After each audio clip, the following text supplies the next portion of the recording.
So the last stage we've got to the end is grounding followed by rest. So grounding means like don't just get up and jump up at the end. Stop for a second. You can feel your roots growing in the ground if you want. Take a couple breaths, feel yourself coming back to earth. If you want, you can visualize a sphere of protection around you and then rest. So you need to take time to rest. Next, acknowledgements. I'm going to go through this quickly. Here's a picture of Jenhan Iridian, the Pleiadian scientist who shared with us the Dorm Dorhu practice. You can read more in details of this later. Here's Elena Danan, who's an extraterrestrial contactee, and she's the main contactee for this group, the Galactic Federation of Worlds. So she brought this out along with Dan Willis, who's working with her as a former U.S. Navy communications engineer, who's also had his own experiences. And so they both brought out this knowledge from Jenhan Iridian, and Dan has brought it out as well at his website and also brought out all the plans for building the Dorm Dorhu device. He's really awesome. He's helped me a lot. And Marcel Vogel, Dan Willis studied under Marcel Vogel, who was a senior research scientist for IBM, a great genius, and he also studied crystals. You can read more about him later. And this is Thorhan Iridian, who's Jenhan's older brother. He's in the Galactic Federation of Worlds, and he's actually Elena's main contactee. And he helped set up these communications. So he was very helpful in getting this information to us as well. And I'm just going to give like a brief glimpse into the advanced science and technology of crystals, just a few slides. So just to let you know, these Vogel iridium cut crystals are very precisely cut. One end is at 60 degrees, and the angle is, I think, from the horizon. The other end is at 51.83 degrees, and they're cut in alignment with the axes in a very scientific way. And I only know of one place in North America that makes these crystals. You can get them, not that, I don't make any money from them, but it's Crystal Light and Sound. That's where I get mine. Becky Forsyth and her husband Russell.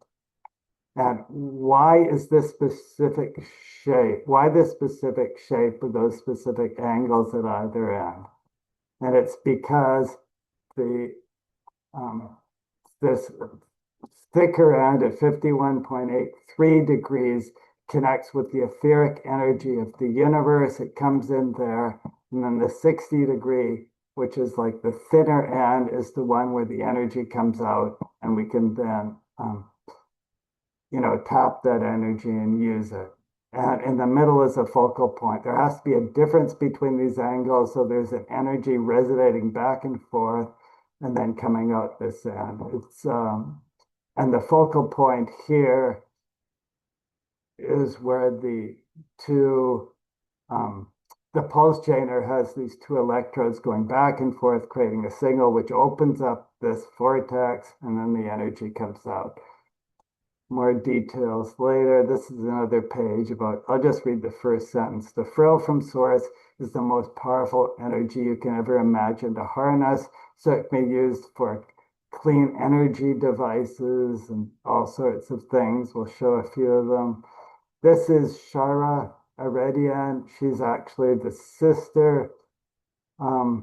older sister of Thorhan and Jenhan. And this is a pyramid-shaped device with a crystal energy in it. And the crystal inside generates energy. And the pyramid is sort of, allows that energy to be collected at the top and then transmitted.